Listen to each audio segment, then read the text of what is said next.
Today I'll be reviewing a brand new 2024 Subaru Crosstrek. For this year, the Crosstrek gets redesigned from the ground up and enters its third generation. And with this new generation, you get brand new looks on the outside, new features on the inside, and a whole lot of other changes. So is this the best Crosstrek yet? Let's find out. All right, I'm behind the wheel, so let me tell you more about this brand new Crosstrek and tell you about how it drives. Let's start out with the exterior looks, because even though this is a brand new generation, from the outside it's really hard to tell the difference between a second generation and a third generation. And I think overall Subaru did this because they don't want to mess up the recipe. This is the best-selling car for Subaru in the United States, even better than the Forester and the Outback. So obviously Subaru went into this thinking, let's just make the Crosstrek a little bit better, but let's not take away what people love. That's why I believe, even with the exterior looks, they didn't really change a whole lot. So if you're looking at a front end, unless you have a second generation and third generation placed together next to each other, it's really hard to notice. The grille has been redesigned. There's more presence to it. It sticks out more, and it does look different. The headlights, also the bottom bumper, all reshaped and does look different. There's less black cladding underneath versus the second generation. But again, unless you put them side by side, it's hard to notice. So this is more of an evolution than a complete change. And I think Subaru did that on purpose. It's the same thing on the side. You have overall the same hatchback look that hasn't changed. The fender flares, yes, they changed. You see actually vents on the front ones, right? That's new. But again, unless you have another one next to it to compare to, you would not notice the difference. Now, one thing that didn't change that's good about this Crosstrek is the ground clearance. You're still getting amazing ground clearance, 8.7 inches off the ground, which is more than what you would expect from a small subcompact SUV like this, and more than many competitors out there, even bigger SUVs. And for the very first time, you could get the Wilderness. That increases the ground clearance even more to 9.3 inches. For those of you guys that really want to tackle the out-road, you may want to consider that. But overall, this Crosstrek still sits very high off the ground. It has that nice presence. You have brand new taillights out back. They pop out. They have very unique look. The bottom bumper has been reshaped. I mean, everything has been redesigned. And I think the complete package looks pretty good. But there's definitely no denying this is still a Crosstrek. There's no way you could get this confused with any other car out there.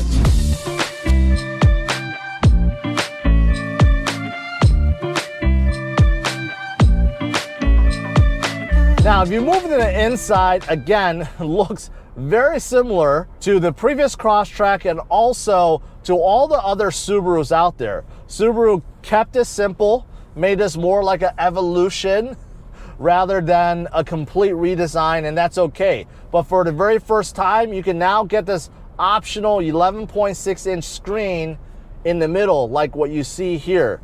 I'll be honest, the interface takes getting used to, because even though you have this large screen, it's kind of cut into thirds. On top, you have a third where you can scroll through like weather data, and your X-Drive mode is up there. I don't actually like the X-Drive mode up there. I prefer if there was a physical button, but it's up there along with your outside temperature clock, so that's a third. And then you have another third, of course, for your radio, your applications. For the first time, you do get wireless Apple CarPlay, wireless Android Auto. That's available. That's not standard, but it's available with this larger screen. So that's nice, and hotspot and everything else is built in, right? It's a little bit slow, and the interface isn't all that pretty, in my opinion. And then the bottom half, you have the climate controls. So those of you guys that are looking for physical buttons or knobs to control your climate control, you're out of luck. So you do have to resort to this touch screen. And again, sometimes it gets overbearing with everything that's going on in the screen. So yes, even though this is available and it's nice to have this large screen, it's definitely not the best system out there. And something else I want to nitpick on with this screen is if you go into reverse, look at the reverse camera. It takes up just a small portion of this very large screen. I don't quite get it. You can make that camera stretch out as much as you want, but Subaru decided to just use a small little section, and it kind of defeats the purpose of having this large screen. I don't quite get it. Now, outside this large screen, the rest of the interior is pretty basic, very utilitarian, if I had to think of one word to describe the interior. This one, since it's a lower trim, the premium, there's no leather. Everything is hard plastic or just a little bit of cloth, but overall, everything is hard material in here. I guess it's good. If you want to clean and wipe down everything, that's good. But yeah, there's no leather in here at all. You do get a couple USB ports underneath. I like the fact that you get a USB-C and USB-A. And same thing in the back, you get both. I like that because most people are still using USB-A cables. Not everyone has transitioned to USB-C, but this one does not have a wireless charger. You do have a standard shifter, looks pretty plain, although I still like it. I still like standard shifters rather than new ones that you have to relearn. You get heated seats inside here, so that's pretty nice. You also get a sunroof on top. Of course, that's always nice. Lets a lot of light in. You get paddle shifters behind the steering wheel, and you get a little screen inside the gauge cluster. You get two large analog gauges, tachometer, speedometer, but you get a little screen in the middle, and of course, it shows your safety systems that you can scroll through a variety of things. But just like the large infotainment system, that little screen works the same way. So when you're scrolling, it's just like the upper third of it. A little bit hard to see. They don't make the whole thing move. Again, I don't know why Subaru's engineers designed it that way, but it works exactly the same way with both screens. Now, as for space, keep in mind the Crosstrek is a subcompact SUV, although I would say that the space is still adequate inside. I thought there would be less space. From the outside, this looks like a very small hatchback of a looking SUV, but on the inside is not bad. Plenty of headroom, more headroom than expected. The front has a lot of shoulder room, hip room, no problems at all. Now in the second row, it gets a little small. I'm 5'10". Behind my driving position, you can see only about 1 to 2 inches of leg room, about 1 to 2 inches of headroom. So if you're a 6-footer, you can still fit. If you're above 6 foot, then maybe it gets a little bit small, but the seats are nice. I like the seats. They feel pretty good. Second row and up front. Inside this premium, you don't have leather seats, you have cloth seats, but you know, it works. They look good, they feel comfortable, so really no complaints about the seats. They're comfortable, but as for overall space, it's better than expected, and the trunk space isn't too bad either. The trunk space actually provides a decent amount of storage, and also you can fold down the second row and you can see the seats laid down almost completely flat to give you a little bit more cargo room, and overall, that's fantastic. Now, what about the drive? Subaru made a lot of changes that you can't see. For example, they did a better job with sound insulation. Subaru says this Crosstrek is quieter, and I agree. While driving around, feels very quiet inside. I do remember the previous Crosstrek. It's not the best with noise insulation, but right now, very smooth, very quiet. So overall, that's good. Now, one thing that you can't hide is the CVT and engine noise. Yes, when you floor it, you still hear that. And I'll get to the engine in a little bit. But as for just overall insulation, I do feel like it is better than the last generation. Also, Subaru made big changes to the suspension to make the drive more comfortable, and also to the steering. In fact, they took the steering, the rack and pinion setup from a WRX and stuck it in a Crosstrek. I'm actually truly amazed by how good it is. It is super precise. There's hardly any steering wiggle. There's no play, really, not like before. You do feel it a lot in the Crosstrek whenever you make little turns, sharp turns. It feels good. It just doesn't feel that artificial anymore. So I do think the steering upgrade made a big difference. Unfortunately though, the steering wheel is not leather wrapped. If this was a leather wrapped steering wheel, I think it would make this feel a whole lot better, but it is not. As for the steering wheel itself, I've seen this steering wheel many times. It's pulled straight from the other Subarus, and it's okay. It still has a nice look. I know that on the sport trims, you get this orange accent, which looks fantastic. This one's kind of plain looking, but the buttons are big, easy to understand. You have paddle shifters. Overall, the steering wheel has a good shape, but I really would have preferred if this was leather. But the steering, I will say, has also been improved. The overall comfort, the suspension, I think is good too. Right now, while I'm driving around town, it feels good, comfortable. I don't feel a lot of body roll or rattles. I mean, everything, it just feels good. So Subaru did make a lot of changes because this is a redesign, but unless you get in and go for a drive, hard to tell. But I can tell after driving this Crosstrek around for a few days, I do feel different, and it does feel different driving this 2024 versus a second generation.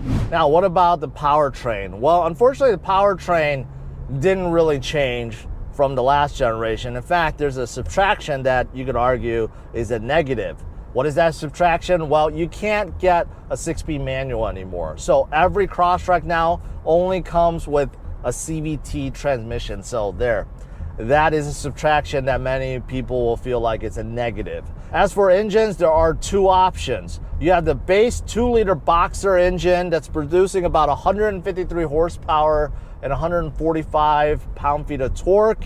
That's the standard one. Then you have a more powerful one that was added, I believe, last year, 183 horsepower. That one definitely feels a little bit better. This one, I'm driving the premium with a base engine. I think it's okay. Doesn't feel terribly slow around town. You could get up to speed, get up to 40 relatively quick. But if you are flooring it, it's going to take some time. In fact, I have a little straightaway here I'll test out. I saw on paper 0 to 60 is like 9.5 seconds. Like right now I'm flooring it and it feels like the car's not moving. You hear a lot of noise. I just went from like 35 to 60. I put my foot all the way down on the accelerator, and this Crosstrek really didn't move. So unfortunately, if you are trying to pass, you may have some difficulty. Don't try to drag race because you will lose for sure. So I would say the optional 183 horsepower engine, definitely consider that if you want just a little bit more performance. It makes a big difference. Now, the good thing about this powertrain is fuel economy. You get about 34 miles per gallon on the highway, 29 miles per gallon overall, so that's not too shabby. Now, as for trim levels, there are 4 different trims to the brand new Crosstrek. The base starts right under $25,000, and then you have the premium, which is the one that I'm driving today. The premium starts a little bit above $26,000. Then you have the very sporty Sport, which comes in right under $29,000. And finally, the range topping Limited starts a little bit under $31,000. Now keep in mind, all Crosstreks now come with symmetrical all-wheel drive included, standard. You don't have to pay anything else for it. So that means you're saving thousands of dollars versus other manufacturers who force you to add it on. So overall, am I a fan of this brand new Crosstrek? I would say yes. Yes. And here's why.